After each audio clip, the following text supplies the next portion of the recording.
Hello students, let us continue problem set 3. Question number 10. It is a star question.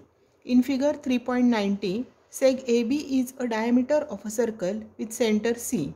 Line PQ is a tangent which touches the circle at point T. Seg AP is perpendicular to line PQ and seg BQ is perpendicular to line PQ. Prove that seg CP is congruent to seg CQ. आता यामध्ये आपल्याला बघा CP congruent to CQ दाखवायचं आहे म्हणून आपण फिगरमध्ये construction करूया. सेक CP सेक CQ join करू, त्याचप्रमाणे सेक CT पण जॉईन करूया. आता इथे आपल्याला AP perpendicular to line PQ दिले आणि BQ is also perpendicular to line PQ. म्हणजे PQला ह्या एकाच लाईनला दोन परपेंडिक्युलर सेगमेंट आहेत AP आणि BQ. जेव्हा दोन सेगमेंट एकाच लाईनला परपेंडिक्युलर असतात तेव्हा त्या पॅरलल असतात. म्हणजे सुरुवातीला आपण seg AP is parallel to seg BQ हे सांगू शकतो याच्यामध्ये. आता AP आणि BQ या पॅरलल सेगमेंट आहेत आणि CT ही रेडियस आहे. By tangent theorem radius is perpendicular to tangent म्हणजे angle CTP is also 90 degree आणि म्हणून हे दोन इंटेरियर अँगल्स जे आहेत अँगल APT आणि CTP हे सप्लिमेंटरी आहेत. इंटेरियर अँगल सप्लिमेंटरी असल्यामुळे AP is also parallel to CT by interior angles theorem. म्हणजेच या तीनही लाईन्स एकमेकींना पॅरलल आहेत. Seg AP parallel to seg CT parallel to seg BQ. आता आपण 3 पॅरलल लाईन्सच्या इंटरसेप्टची प्रॉपर्टी शिकलेलो आहोत. त्या प्रॉपर्टीनुसार आपण असं म्हणू शकतो की PT upon TQ is equal to AC upon CB. पण AC आणि CB एकाच सर्कलच्या रेडियाय आहेत जे आपण R ने डिनोट करू शकतो. And therefore PT upon TQ is equal to AC upon CB is equal to R upon R that is equal to 1. याचाच अर्थ PT upon TQ is equal to 1 मिळालं. हा TQ इकडे जाऊन मल्टिप्लाय केला की PT is equal to TQ मिळेल. PT equal to TQ मिळाल्यानंतर आपण ट्रायंगल CPT आणि ट्रायंगल CQT हे कॉन्ग्रुएंट दाखवू शकतो. इथे बघा CT ही कॉमन साइड आहे. Angle CTP equal to angle CTQ each angle 90 degree. PT is equal to TQ हे आपण ऑलरेडी प्रूव्ह केलेलं आहे. And therefore triangle CPT is congruent to triangle CQT by SAS test. हे दोन triangles एकदा congruent दाखवले की कॉन्ग्रुएंट ट्रायंगल्सच्या करस्पॉन्डिंग साइड्स कॉन्ग्रुएंट असतात. मग पहिल्या ट्रायंगलची साइड CP घेतली तर करस्पॉन्डिंग साइड CQ येईल. Therefore CP is equal to CQ. Therefore seg CP is congruent to seg CQ is proved. Next question number 11. Draw circles with center A, B and C. Each of radius 3 cm such that each circle touches the other 2 circles. यासाठी आपल्याला अशा प्रकारची figure draw करायला लागणार आहे. 3 touching circles आपल्याला काढायचे आहेत आणि प्रत्येकाची रेडियस 3 सेंटीमीटर आहे. सपोज आपण ABC हे सेंटर असलेले हे 3 टचिंग सर्कल्स काढले. ते PQ आणि R मध्ये टच करतात एकमेकांना. तर प्रत्येक सर्कलची रेडियस 3 सेंटीमीटर आहे. मग इथे जर आपण AB ही सेगमेंट काढली तर AB म्हणजेच AP प्लस PB आहे म्हणजे 3 प्लस 3 6 सेंटीमीटर मिळेल. तसंच AC सुद्धा आपल्याला 6 सेंटीमीटर मिळेल. BC सुद्धा 6 सेंटीमीटर मिळेल. म्हणजेच हा ट्रायंगल ABC हा इक्विलॅटरल ट्रायंगल मिळेल. मग कन्स्ट्रक्शनसाठी आपण आधी काय करायचं की आधी इक्विलॅटरल ट्रायंगल आपण कन्स्ट्रक्ट करून घ्यायचा की ज्याची प्रत्येक साईड जी आहे ती 6 सेंटीमीटर येईल. आणि मग तुम्ही कंपासमध्ये 3 सेंटीमीटर डिस्टन्स घ्या. A सेंटर मानून 3 सेंटीमीटर एवढी रेडियस घेऊन मग एक सर्कल ड्रॉ करा. नंतर B सेंटर मानून 3 सेंटीमीटर रेडियसचं दुसरं सर्कल ड्रॉ करा आणि C सेंटर मानून 3 सेंटीमीटर रेडियसचं थर्ड सर्कल ड्रॉ करा. Now question number 12. Prove that any 3 points on a circle cannot be collinear. एकाच सर्कलवरचे 3 पॉइंट्स कोलिनियर असू शकत नाहीत कधीही असं आपल्याला प्रूव्ह करायचं आहे. मग याच्यामध्ये आपण काय करूया गिवन आधी आपण फिगर ड्रॉ करूया. सर्कल विथ सेंटर O घेतलं त्याच्यावर 3 पॉइंट्स घेतले ABC. हे गिवनमध्ये लिहिणार आपण. In a circle with centre O point ABC lie on the circle. आणि प्रूव्ह काय करायचं आहे आपल्याला की points ABC are not collinear points. मग त्याच्यासाठी आपण कन्स्ट्रक्शन असं करणार आहे. Draw seg OA seg OB seg OC and also seg AB and seg BC. आता इथे आपण ABC हे सर्कलवरचे पॉइंट्स घेतलेले आहेत. O A is equal to O B येईल, कारण रेडिया ऑफ सेम सर्कल. याचाच अर्थ point O is equidistant from the points A and B. या सेगमेंटच्या एंड पॉईंटपासून ओ हा पॉईंट इक्विडिस्टंट आहे. And therefore point O lies on the perpendicular bisector of seg A B. ही property आपण 9th स्टँडर्डमध्ये शिकलेलो आहोत, परपेंडिक्युलर बायसेक्टर थेरम. याला आपण फर्स्ट नंबर देऊ. Similarly O B is equal to O C and therefore point O lies on the perpendicular bisector of seg B C. Therefore, O is the common point of the perpendicular bisectors of seg AB and seg BC. That is nothing but perpendicular bisector of seg AB and seg BC intersect each other at point O. या दोन्हींचे perpendicular bisector O मध्ये intersect होत आहेत, हे याच्यावरून prove होत आहे. आता आपण असं ॲज्युम करूया, let us assume that points A B C are collinear. हे जर कोलिनियर पॉईंट्स असतील तर perpendicular bisector of seg A B and seg B C are parallel. कारण एकाच लाईनवर दोन परपेंडिक्युलर लाईन्स असतील तर त्या पॅरलल असतात. म्हणजेच त्या पॅरलल आले परपेंडिक्युलर बायसेक्टर, याचाच अर्थ they do not intersect. And therefore what we assume that points A B C are collinear is false. मग हे चुकीचं आहे, कोलिनियर आहेत हे चुकीचं आहे. And therefore points A B C are not collinear. Question number 13 is cancelled. Question number 14. In figure 3.92, O is the center of circle. Chord PQ congruent to chord RS. बघा ही chord PQ congruent to chord RS. Angle POR equal to 70 degree. This angle is given 70 degree. Major arc RS is equal to 80 degree. आता या आर्कचं major 80 degree असेल तर P क्यूचं मेजरसुद्धा 80 degree येईल, कारण chord P Q congruent to chord R S आहे. Therefore arc P Q congruent to arc R S येणार, because arcs related to congruent chords are congruent, म्हणून याचं मेजर पण 80 येईल. हा central angle P O R आहे, त्याचं measure 70 दिलं आहे, म्हणजे त्याच्या करस्पॉन्डिंग आर्कचं मेजर म्हणजे पी आरचं मेजरसुद्धा 70 डिग्री येईल. मग आपल्याला काय काय विचारलं आहे बघा. First major arc P R ते मिळेल 70 degree. Second measure arc Q S. आता क्यू एसचं मेजर फाईंड करण्यासाठी टोटल सर्कलचं मेजर 360 डिग्री असतं. That means arc P Q plus Q S plus S R plus P R is equal to 360 degree. Measure arc हे सगळ्यांची addition केली तर 360 degree येईल. त्यापैकी ह्या 3 आर्कचं मेजर आहे आपल्याकडे, त्यांची ॲडिशन केली तर 230 येते. ती 360तून मायनस केली की आपल्याला मिळेल ह्या आर्क क्यू एसचं मेजर, जे 130 डिग्री मिळेल. Then major arc Q S R. आता क्यू एस आर म्हणजे arc Q S plus arc S R, या दोन आर्कची ॲडिशन होईल, म्हणजे 130 प्लस 80 केलं तर major arc Q S R आपल्याला मिळेल 210 degree. Question number 15 is cancelled. Question number 16 is also cancelled. Now question number 17. In figure 3.95 chord E F is congruent to chord G H. ह्या दोन chords congruent दिलेल्या आहेत.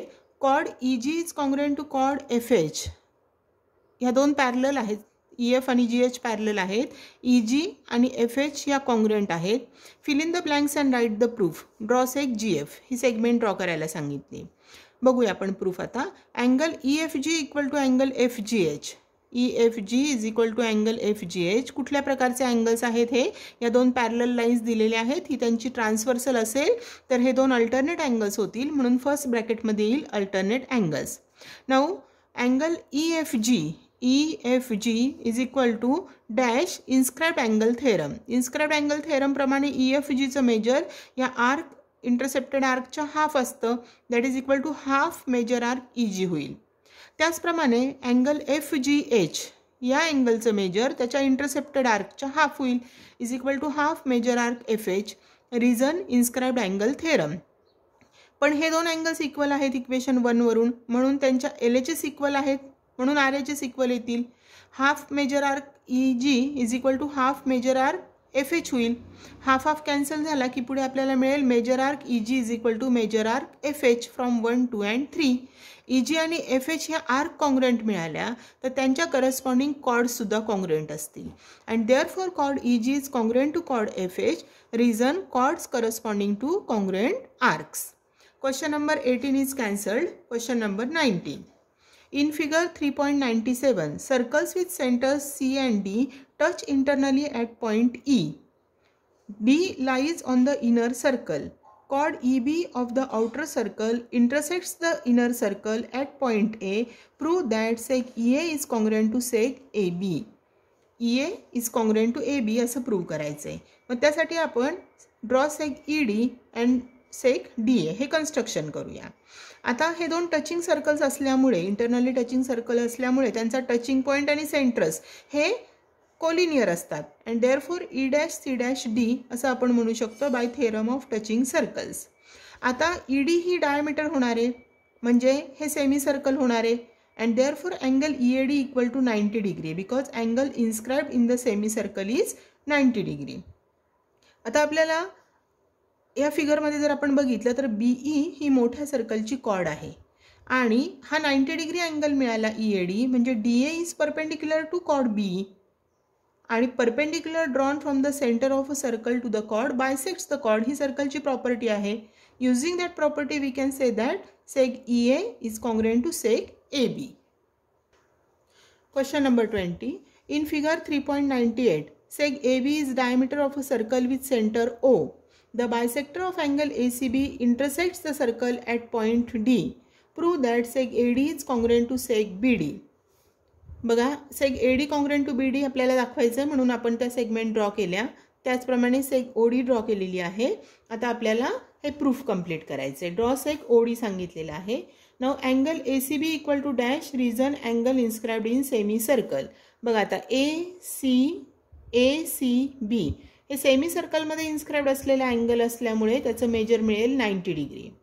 Angle DCB equal to dash DCB 90च्या half येईल 45 degree because CD is the bisector of angle C.